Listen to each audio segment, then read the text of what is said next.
Hola, ¿cómo están? Bienvenidos a un episodio más de AnatoVerso, escuchando las voces del cuerpo, el podcast del Departamento de Anatomía de la Facultad de Medicina de la Universidad Autónoma de Nuevo León. El día de hoy es un día muy especial. Tenemos con nosotros un invitado muy especial que es el doctor Thomas Champney de la Universidad de Miami.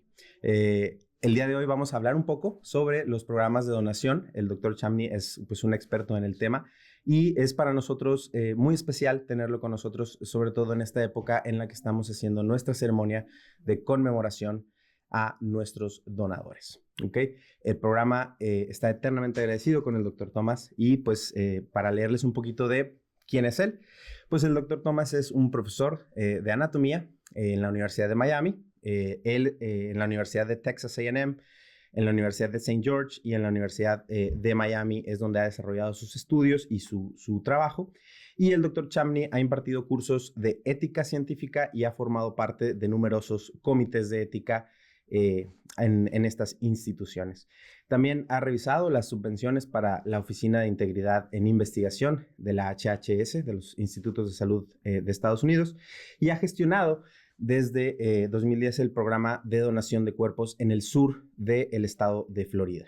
Actualmente es miembro del Instituto de Bioética y Políticas de Salud de la Universidad de Miami y en su actividad científica él publica comentarios sobre el uso ético de tejidos humanos y es miembro del Grupo de Humanidades Médicas y Ética de la Federación Internacional de Asociaciones Anatomistas, por sus siglas en inglés, IFAA. Entonces, pleasure to have you here, Dr. Thomas. It's really an honor for us. And that was a really brief introduction of your career because it's quite long, the full version. But first of all, thanks for being here. It's a great opportunity for us to be talking about this important topic, which is body donation. So in our university, it's you could say it's quite a recent program. It started back up in 2018. However, with the pandemic, the COVID-19 pandemic, everything grinded to a halt for a couple of years, and we're trying to get back on track, right? So, for us, having you here, having your insight and your input, it's incredible. Oh, no? It's my pleasure. I have a couple of questions I have prepared for you, and so I guess first of all, for listeners, after hearing about your career, my first question would be, could you tell us a little bit about how your interest in body donation programs for science and anatomical teaching arose? I mean, where does it come from? How it started? What's the history? Yeah. So again, thank you for having me and pleasure to be here. I'm very interested in moving body donation forward, especially in an ethical way, so that we can do those individuals who donate us, treat them in the way that's best for them. I feel very strongly about that. And so anything I can do to move that along, I'm very happy. I've been involved in anatomy for 44 years, so a long time. I took my first anatomy course in 1980, a long time ago. And in those days, we were taught to treat that individual who we were working on as an object, as a thing to learn anatomy from. And I would say over the past 10 years or 15 years, I've come to appreciate that those individuals actually can teach us a lot more than just the anatomy. And especially if you have a body donation program, you're now getting individuals who are coming to you because they want you to learn from them. Yes. They want to be a teacher for you. And you're now able to teach the students more than just the anatomy through the body donation program. You can teach them about altruism. You can teach them about death and dying, about a life well lived. Right? And you can give them some professional insights, how they should act appropriately professionally, which I think is all going to make anybody who works with these body donors is going to make them a better healthcare worker. Yes. Right. And so I would say it was not an overnight change. It was kind of a gradual change, but I've come to appreciate the importance of body donation and the importance of those body donors. You know, the things that they give us that are very valuable. Yes. So, I mean, I guess in a sense, what we're trying to get here is like body donors are like the core, the center of every body donation program. And I think that's a very important thing. Like you said, to teach students like this is not an object, this is not a tool, this is a person, like and you should treat them as such.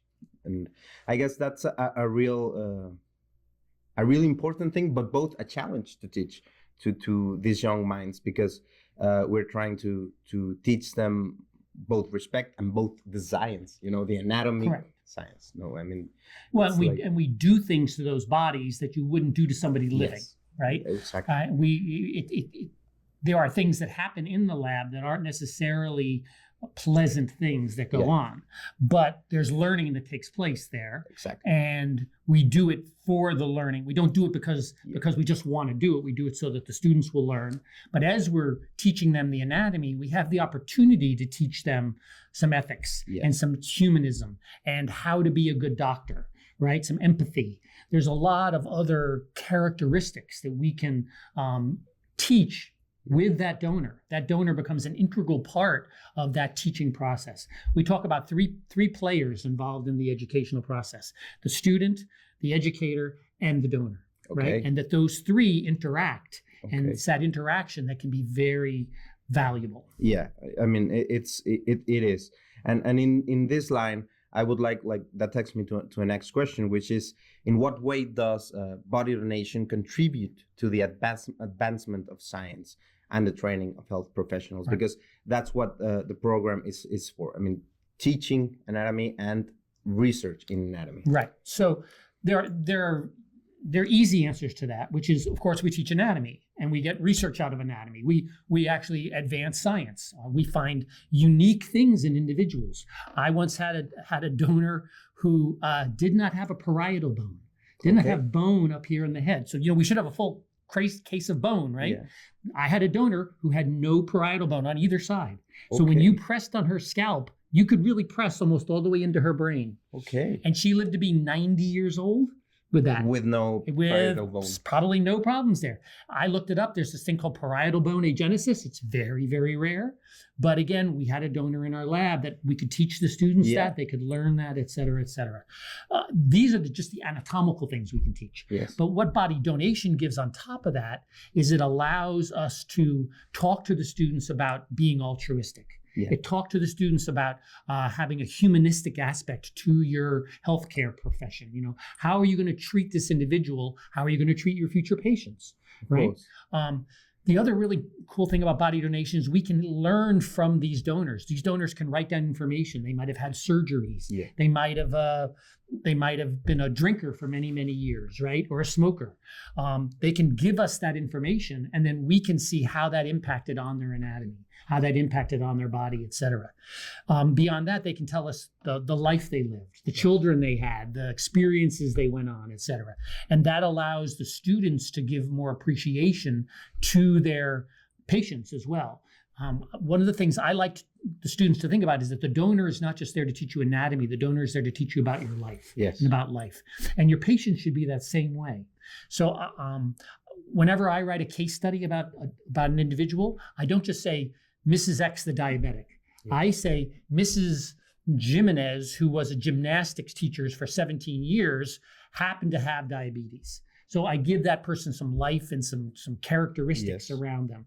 And I think that's an important thing we can do with the donors, and it's an important thing we can carry on into medicine as well. Yeah, and we totally should, because it's a core principle of medicine to have this humane approach, because we always say it, we treat patients, not diseases, but how often do we really take that to the bedside? Correct. I mean, and how often do you hear some doctor saying, "Oh yeah, I've got a diabetic over here, or I've got a liver disease over there." Bad number. But it's a patient, right? Yeah, and it's a patient who has a full life. They may have diabetes, but they may also be a Nobel laureate, or they may they may have other things in their lives that are just as valuable, or actually kind of more valuable and more important. Yeah. And on your point, I will say that's a change that's occurred in medicine, because when I started in medicine a long time ago, we talked about the thing called clinical detachment, this idea that you should have a certain distance from your patient, right? Some emotional distance, so you don't get too emotionally involved with your patients.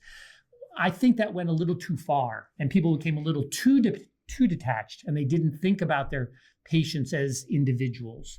And so I'm hoping we're swinging that pendulum back a little bit more to where we can think about these individuals, but not get so emotionally involved that it affects how we treat them.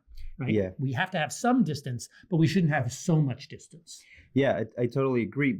I did hospice and palliative care, and one of the things that patients told me sometimes where they went to our clinic was like, I like to come here because you know me, because you ask me how I am, not like what symptoms do I have, but how I am. Precisely. And I guess that's what... And how your children are, and what's happening with your life. Yeah, and at the end, you that's what medicine is really, really all about.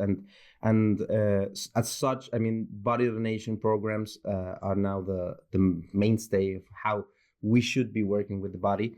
And in our country, we only use donated bodies. I mean, probably there are still bodies that were unclaimed, but that's not allowed anymore. So there will be a point in time where all the bodies that are being used for teaching anatomical sciences in Mexico are 100% donated bodies. Which is a really great goal. That's our goal, and when we're trying really hard to make our programs such as that. And in that line, what measures can we take as a program, as a university, as a human anatomy department, to increase the participation and the awareness of body donation among the society, among our community? So I do two aspects to that. So the first aspect, of course, is outreach. You should go out to the community and talk to people. Go to your various local groups. We talk to the Rotary or the Lions Club or these other clubs that are available, and we describe to them what body donation is, why it's valuable, how you can help advance science, right? And you can do something valuable with your life after you die. So you do have to do that. And I think that community outreach can also, you can outreach to your various religious organizations. You can do some outreach to some of the media, right? Some papers or some news media, et cetera. You have to be a little bit careful about how you advertise. I always tell people we shouldn't be going to hospices and talking to individuals who are in hospice because they're already emotionally compromised. And I don't think that's a good place to be to get donors. But we should be making the general public well aware of the donation process, et cetera. The second thing that I like to point out is that once you get donors, you need to run a program that honors those donors from start to finish, that you're going to treat those individuals with the respect and the dignity that they deserve throughout the whole program, that you're role modeling that throughout your whole program as well. So what happens then is the children of that donor hear about how well grandma or grandpa were taken care of.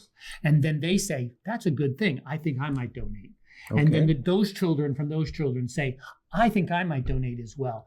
Legacy donations are some of the largest pool of donations we have in the United States. It's families who donate, whose families donated before them, and they were treated well, and the other family members think that that's a valuable thing to occur. Of course. So I think it's both sides. It's outreach, but it's also making sure you run a really good, valuable, transparent program.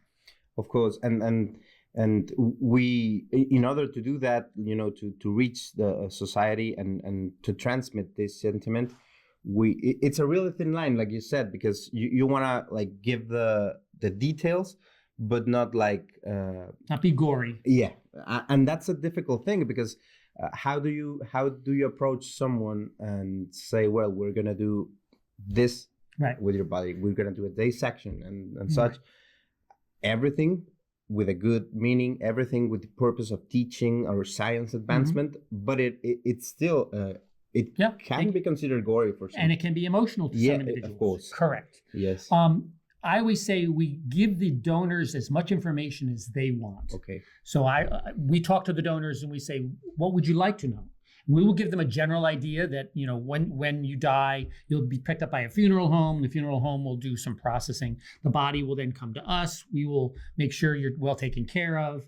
And then we will use you for about 2 years, at which point generally you'll be cremated, and we can give the ashes back to your family members, or we have a special ceremony at sea where we can put your ashes at sea, and we can describe all that to them. And then we can say, would you like to know more about what happens in the lab or not? And as they ask questions, we will answer them. We will give them as much detail as they like, but we're not going to tell them anything that they necessarily don't want to hear. I many times have donors come to me and say, I really would like to donate, but I don't want to know what's going to happen. And and we say, that's fine. We'll honor that. You know? But I have had other donors that said, I'd really like to see the anatomy lab and see what goes on in there. And we're willing to have that happen. I know of a medical school in the United States that has a donor who actually comes in and helps the medical students while they dissect. And he goes in and says, I'm going to be there one day while he talks to the students and, and interacts with them. He's very comfortable with that. And that's fine, right? But you want to approach the donors to the comfort level that they're most comfortable with. Yeah, and in that line, we've had some situations, where the potential donor, it's quite convinced. I mean, it's not like the job is not convincing them. Sometimes they come like, I'm pretty sure I want to donate. Right. But then the family isn't that convinced. And how can we, as a body donation program, intervene with the family without being coercive? Because that's not the point. Exactly. And it's a real thin line, I think. And so what you want to do is two things again. Kind of one, you want to talk to the donor and say, please talk to your family and let the family know how important this is to you, right? That this is something you really feel important. And hopefully the donor can convince the family members to, that that's important. We always say communication is key. We don't want people donating who have not talked to their families. That's the worst situation. We want them to have talked to their families and their families to say, yes, we agree, we understand what's going on, and we accept that. And hopefully that's occurring years before they actually die. Maybe they're 65 or 70 and they say, I'd like to sign up. They sign up. We say, please talk to your family members, make sure it's okay, et cetera, et cetera. And then we may not get that individual for 10, 15, 20 years. And that's fine because the family is already well aware of it and it's kind of settled. If for whatever reason the donor can't convince the family members, that does become very difficult. And sometimes what happens is you convince maybe half of the family members, but there's another half that doesn't, right? And then what we do is we basically talk to the family and say, well, your loved one really wanted to do this. Do you really want to prevent your loved one from one of their last wishes to take place? And if they still say, we don't want to have it happen, we're basically going to say, okay, we're sorry. But the best solution, of course, is to have everybody on board and everybody communicating, transparent, et cetera. Yeah, because quite one of the barriers we have here in our country, it's more of a cultural barrier. So in a way, since people don't know about body donation, there's not this concept of afterlife in a lab. Like what do people think? Like either cremation or burial. And we're trying to put a third option. In the end, you're gonna be either one or the other. It's just in the middle. In the middle, yeah. So that's quite one of the problems we have, or barriers more like.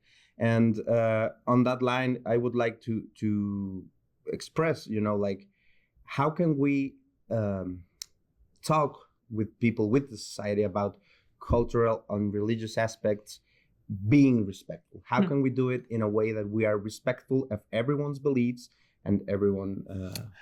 Again, I think it's how you approach it, but we need to be respectful of them. Not everybody's going to want to donate, and there's nothing wrong with that, right? I want to be willing to provide information, and I want to be willing to provide support, but I'm not going to tell someone they have to be a donor. Right? If they feel very strongly about it, they have religious or cultural reasons why they don't want to donate, I totally understand that. And again, it's not my job to force them to do anything or whatever, or even to convince them. It's more so to provide them with information. So at least they don't have the wrong information. If they think, something bad happened to my body in the lab or whatever, I can convince them, no, that's not the case. We treat these bodies with the utmost respect, with the utmost dignity. We take that very seriously.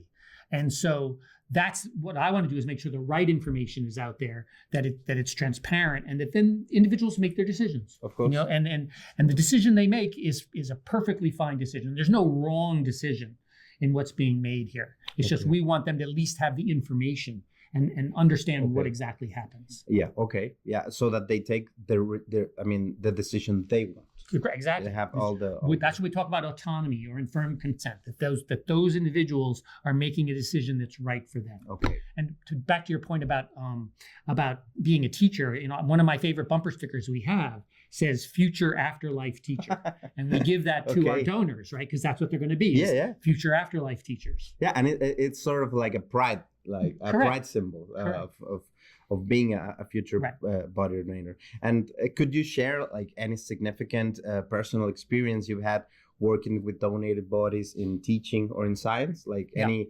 history? I mean, I know you must have a lot of them, but one that you can tell us about? I have many stories I can tell. I'll tell one that I've told in the past that is meaningful to me.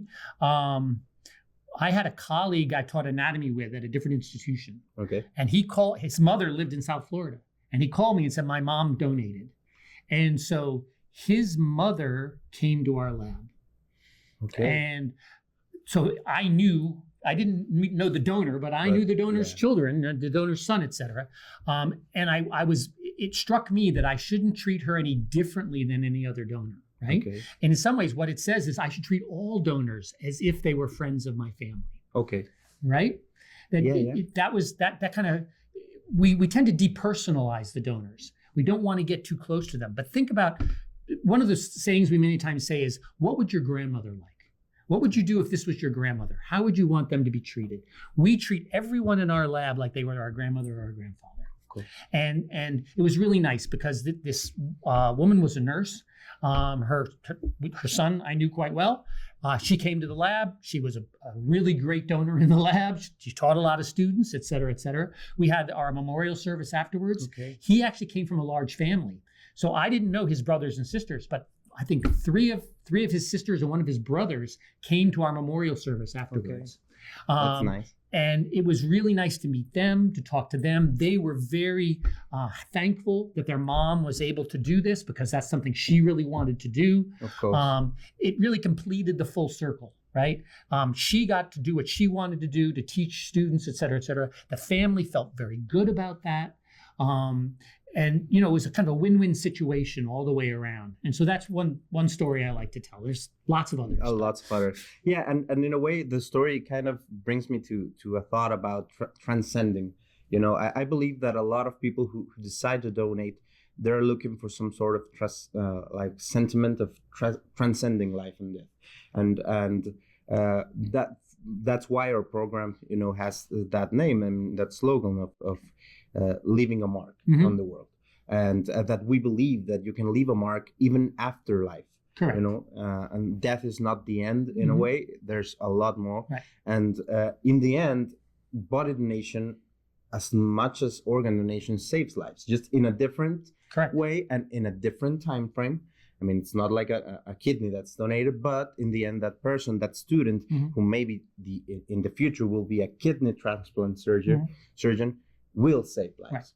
Right. And thanks to that pool of altruistic donors, he's a better doctor, he's a better surgeon. So we've had our students sometimes do the math of how many people's lives they would save from the information they gleaned from the donors.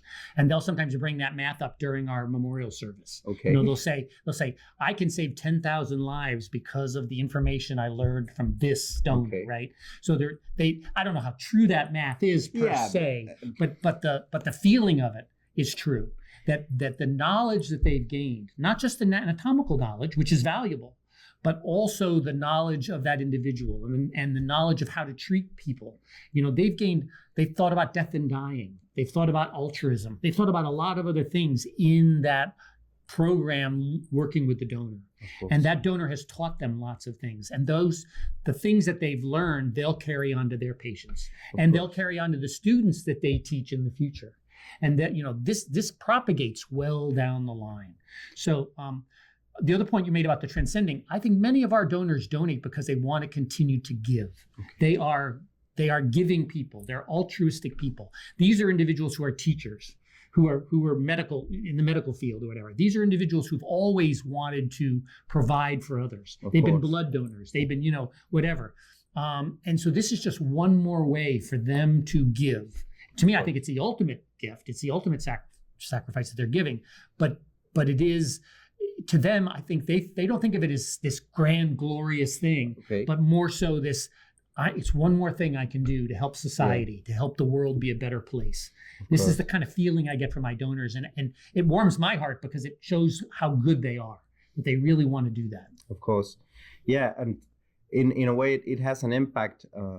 I mean, like transferring that feeling that a donor has to our students. I mean, it has an impact. And how do you think like working with bodies that were donated impacts both professional and ethical training in medical students, and not just medical school, but also graduated residency programs or any branch? You know? Yeah, so I've kind of talked about that obliquely, I guess, throughout the podcast. But I think if you run a good donor program and you run a good lab, that's going to have trickle-down effects. That's going to occur no matter who comes into the lab. I have medical students come in the lab. I have graduate students in the lab. I have residents in the lab. You know, we have orthopedics residents that come in all the time. We have all different residents that come back. Everyone who comes in the lab has to follow the ethical rules that occur in the lab.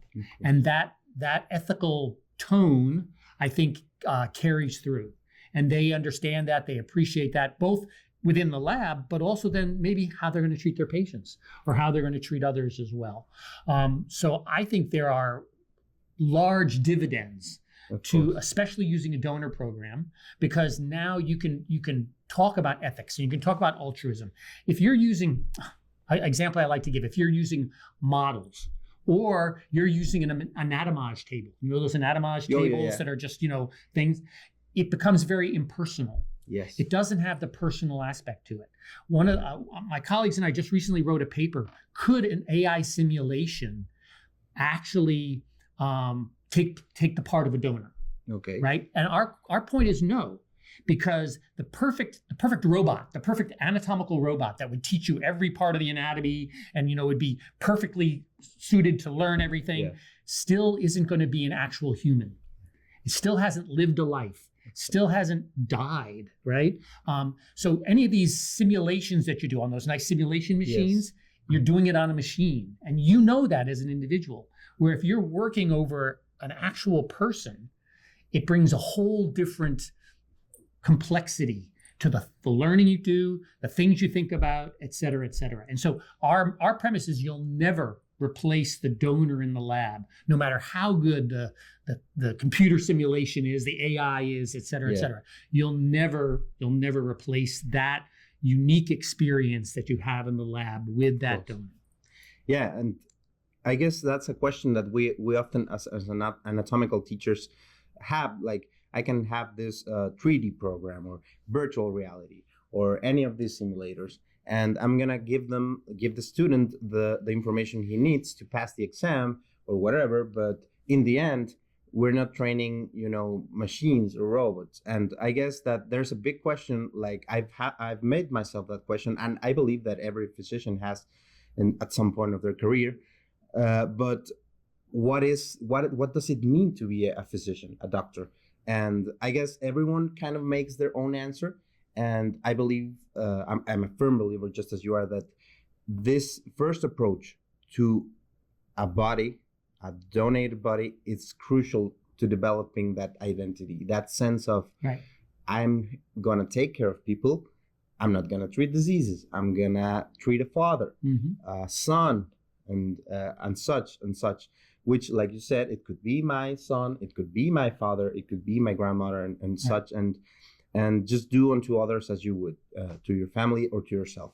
And I guess there's a lot of things that we can talk about body donation, but I'm really grateful for this insight that you've given us, because we, as a school, we're trying to build this program with donors and their families at the center, and everyone else, both teachers, students, residents, on the outside of the circle, but all of us giving our thanks and giving our commemoration to the ultimate gift that these people give, which is, like you said, invaluable. I mean, there's no price tag on it, and at the end, I guess that's what really makes me proud of our program, because we are on the beginning. It's not that big yet. It will be one day, but we're doing it right. It gives me the sense that we're at least we're on the right track. You know, I mean, there's a lot of things that are gonna go on the way, but we're on the right track. So, I guess just to wrap it up, I would like to give you a big thanks, Dr. Thomas, because both the experience and the comments that you've given us are quite insightful, and I just want to say thank you. Yep, you're very welcome. Happy to help. Anything that moves this process along, that allows us to treat the donors with the respect and dignity they need, I'm very supportive of. And the more we can do that, the better. And just to your audience out there, if anybody would like to talk about this more, happy to interact with them. They can contact you for my email address or anything like that. And very, very willing to discuss this more with the general audience at large. Thank you so much for being open to that. And well, eso fue nuestro episodio del día de hoy. Les agradecemos muchísimo el estar con nosotros, el escucharnos. No olviden seguirnos en nuestras redes, en Spotify, en YouTube, para que nos puedan dar todo el seguimiento, sus comentarios. No olviden dejar un like y pues tocar la campanita. Les agradecemos mucho toda la atención y, well, Dr. Thomas, thank you for being with us. Muchas gracias. Hasta la próxima.